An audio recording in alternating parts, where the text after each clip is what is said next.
तुमच्या प्रत्येकाच्या डोक्यामध्ये एकदम घट्ट बसलेली आहे. मग ते लहान मुलांपासून फार वयस्कर लोकांपर्यंत आहे. आणि या अंधश्रद्धेचं प्रमाण ग्रामीण भागामध्ये ते खेड्यापाड्यामध्ये या अंधश्रद्धेचं प्रमाण हे जरा जास्त आहे. पण हे ग्रामीण भागात संस्कार हे विसरता येणं थोडं कठीण आहे.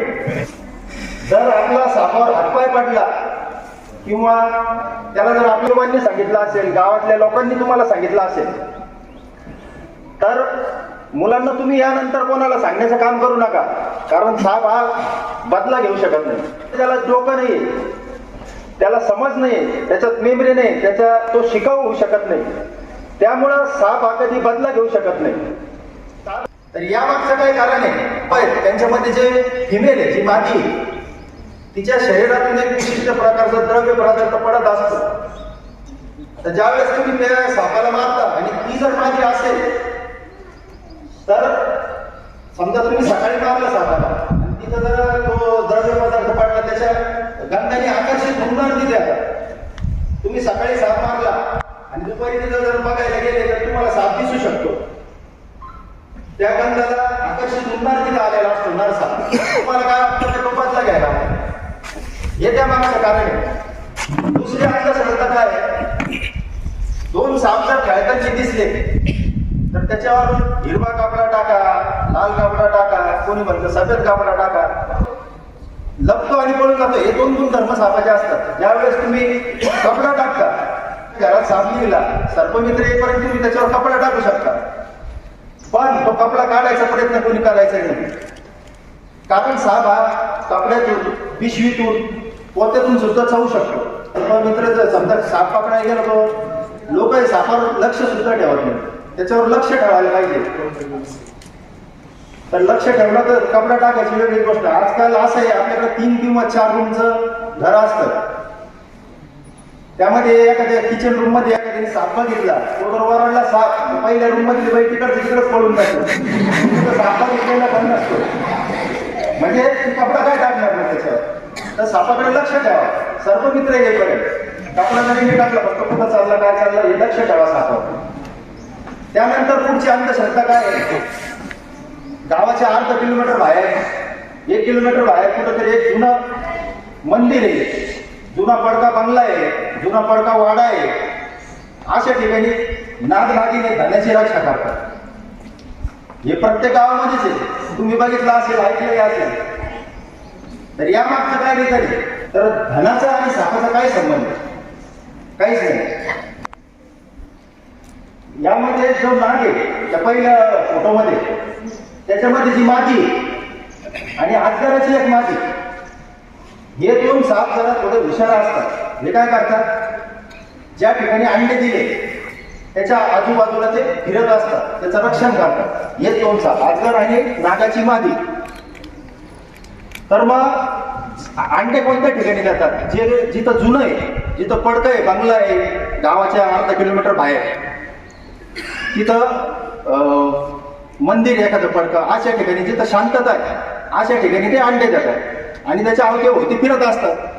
आणि मग एखादा जर बकरी चरवायला गेला तिथं, त्यांनी जर बघितलं 4 फुटाची नागिन, तर तो गावात येऊन 8 फूट सांगतो. आणि ती गावामध्ये पूर्ण पसरेपर्यंत ते 12-15 फूट तर ती कंप्लीटच होते.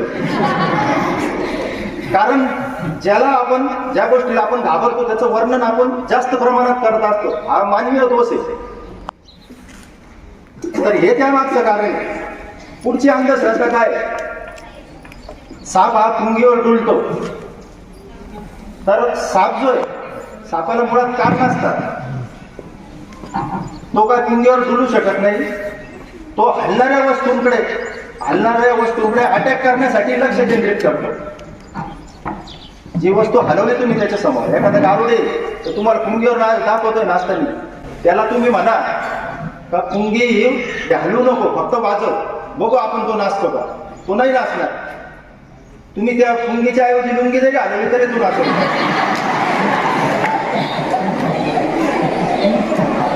आपण जर त्याच्या बाजूला हलत राहिलं तर तो तसाच उभा राहील.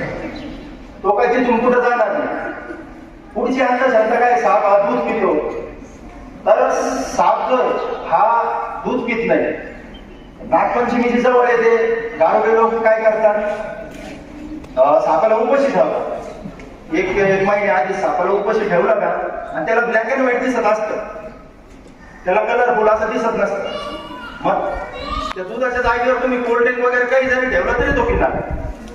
त्याला ब्लॅक अँड व्हाईट दिसल्यामुळे ते दूध आला, तो पाणी समजून ते पिऊन घेतो.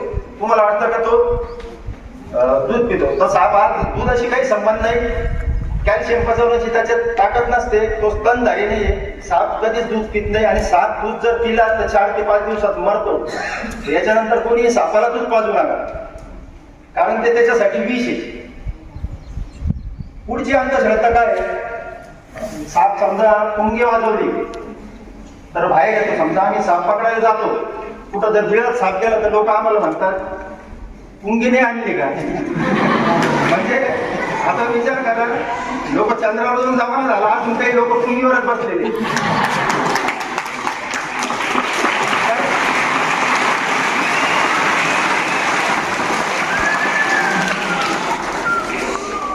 तर मित्रांनो, साप नदीला तुम्ही सगळ्यांनी बघितले. तर यांनी काय केलं, यामध्ये आणखीनच बघा या सापाच्या अंधश्रद्धेमध्ये. तर मग तुम्हाला कळलं साप आता पित नाही. अजून कोणाच्या मनात जे काही प्रश्न जरी असला तुम्ही मला कार्यक्रम झाल्यावर पण विचारू शकता. तुमच्या मनात काही प्रश्न ठेवला का सापाबद्दल? तर आपल्याकडे मग प्रमुख 4 विषयी साप आहे. 4 प्रकारचे प्रमुख विषयी साप आहे जे चावून माणसाचा मृत्यू होतो जर हॉस्पिटलला गेले नाही तर त्यामध्ये हे 4 प्रमुख विषयी साप आहे. नाक, बोनस, मण्यार आणि फुरसे. इंडियन स्पेक्टिकल कोब्रा इंग्लिशमध्ये, याला कॉमन क्रेट, कसर वायपर आणि याला सॉफ्टस्किल्ड वायपर म्हणजे फुरसे. आकाराची डिझाईन वाकडी तिकडे असते, टोंग्या घोड्याची डिझाईन वाकडी तिकडे असते. याची डिझाईन बघून घ्या. जसं नाक चावला, मण्यार चावला, तुम्ही पट्टी बांधू शकता. घोडा चावल्यावर पट्टी नाही बांधू शकत, पूर्ण गँगरिंग सारखं करून टाकणार हात काय तो तुमचा. तो जर चावला तर पट्टी बांधायची नाही. हे लक्षात घ्या, तुमच्या आत्मविश्वासात भरपूर प्रकारात घोडच निघतो नाही. पण हा असा आहे सायलेंट किलर, हा रात्रीचा निघतो. रात्री अंधार पडला तर निघणार. नागापेक्षा 4-5 पटीने जास्त विषारी. यात 2-3 पिक्चर नाही बघले म्हणून तुम्हाला माहित नाही, चित्रपट आले नाही त्याच्यावर, तुम्हाला फक्त नाग माहिती. त्याच्यापेक्षा हे साप खतरनाक आहे.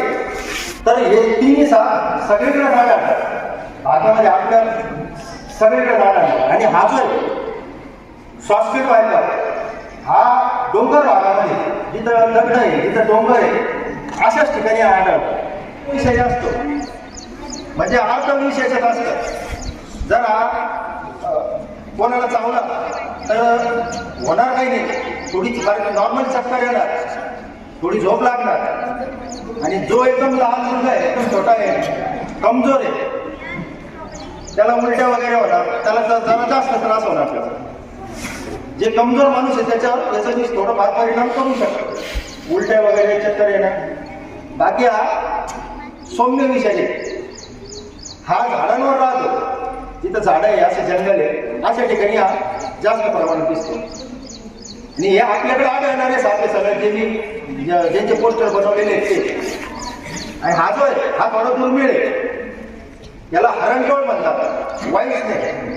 जणांची अंधश्रद्धा त्याच्याबद्दल पण आहे, टाळू फोडतो, माणसाच्या डोक्यावर आघात करतो. कारण जे झाडं असतात, झाडांवर बसलेलं असतं, जर माणूस समोरून आला तर त्याला चावायला ही जागा सोपी जाते. हा जास्त प्रमाणात उंदीर खातो. उंदराचं एक जोडपं वर्षातून 800हून अधिक पिल्लांना जन्म देतो. म्हणजे शेतकऱ्याचं 30% धान्याचं नुकसान हे उंदीर करत असतात, 30%. तर एक धामण आठवड्यामध्ये 5 उंदीर खाते, 5 ते 6 उंदीर खाते. पक्षी आहेत, भरपूर प्राणी आहेत जे सापांना नाही खातात. मोर तुम्हाला इतका सुंदर वाटतो, मोर देखील हा सापांना खातो. असं आहे जो अशा भिंतींवर चढतो, 4-4, 5-5 मजली बिल्डिंगवर सुद्धा चढणारा साप आहे. लिझर्ड स्नेक का बरं म्हणतात? पाणी सारखा तो, त्याला एक खालून चिकनी त्वचा असते, भिंतीवर चढतो. तर हा कवड्या साप, मराठीत त्याला कवड्या म्हणतात. नीट बघा कसा दिसतो मण्यामध्ये. आणि याच्यामध्ये भरपूर सर्पमित्र फसतात, तुमच्यासारखे लोक तर फसतात. तो काळा राहणार, पूर्ण डार्क काळा, तो रात्रीचा निघणार. हा चॉकलेट राहणार. वेरुळा, पानदिवड अशा नावाने याला ओळखतात. चेकड किल्ब्यात का बरं म्हणतात हे बघा, त्याच्या अंगावर शरीरावर चेक्स बनलेले असतात, त्यामुळे त्याचं नाव शेकड किल्ब्यात पडलेलं आहे. हा कुठे आढळतो? सगळीकडेच आढळतो, जिथं पाण्याचे डबके, नाली अशा ठिकाणी हा साप आढळतो. हा जे असतील ते बेडूक खाण्याचं काम करतो.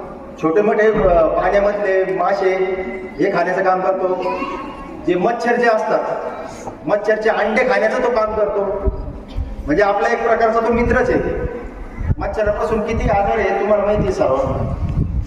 वर्म स्नेक, वाळा साप, म्हणजे हा प्रत्येकाच्या घरामध्ये बघितलेला असेल. मोरीमध्ये लोक घाबरतात. लोकांना वाटतं का आमच्या घरात काय सापाने पिल्लं दिले, काय सापाने, लोक घाबरतात हा साप बघून, वाळा साप. हा बारीक छोटे मोठे शितळ असतात मोरीजवळ, आपल्या जिथं पाणी साचतं अशा ठिकाणी. मुंग्यांचे अंडे खाण्याचं काम करतो.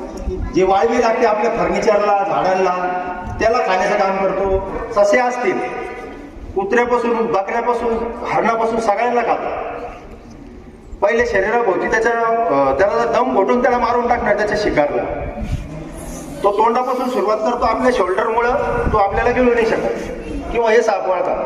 कारण तुम्हाला बिनविषारी जरी सावला, डॉक्टरकडे जर गेले तुम्ही, ते 40-50 हजार ते बिल बनवणार तुमचं. तर हे साप ओळखणं तुमच्या गरजेचं आहे.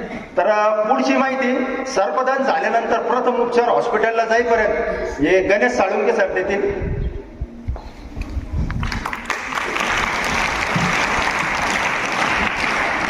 To laugh, be serious students.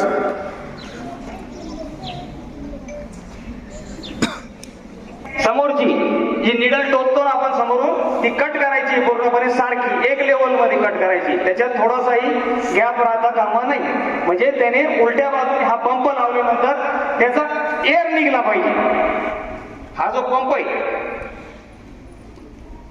दिसलाय का, उलट्या बाजूने लावायचा आहे. याचं ही बाजू इकडची आहे आणि ही बाजू इकडची आहे. निडल लावायची, याला पूर्ण असं उलट फिट करायचंय. त्याच्यानंतर काय करायचंय ते बघून घ्या तुम्ही प्रत्यक्षात. आता हा सर्पदंश झालेली जागा, त्याच्यानंतर त्याला असं पूर्ण असं करायचंय. समोरच्याला मूठ पॅक करायला लावायची. अशी मूठ पॅक केल्यानंतर हा पंप पूर्ण याच्यावर ठेवायचा आहे दोन्ही साईडनी, आणि ह्याला पंपाला उलट एअरद्वारे बाहेर काढायचंय. म्हणजे याच्याकडे काय फरक पडणार, साप जर विषारी असेल तर तुम्हाला हॉस्पिटलला जायला 2 तास लागणार आहे तुमच्या घरापासून. तर कमीत कमी तुमचा 50% हे विष बाहेर काढणार, बरोबर का. एक वेळेस केलं तरी चालेल, 2 वेळेस केलं तरी चालतं, परंतु पूर्ण एअर हा निघलाच पाहिजे. असा आलाय का लक्षात ही गोष्ट. हा, याच्यानंतर हॉस्पिटलला जायचंय. हॉस्पिटलला जायच्या अगोदर काय करायचंय, पंप मारल्यानंतर पट्टी घ्यायची. हा हात गाठीपर्यंत, डिस्ट्रिक्ट हॉस्पिटल पर्यंत, या प्रायव्हेट हॉस्पिटल पर्यंत जाऊपर्यंत हा हात असा सरळ ठेवायचा आहे. याला वरती करायचं नाही, खाली करायचं नाही. आणि ज्या पेशंटला सापाचा दंश झालाय त्याने कमीत कमी पायी चालायचं नाही.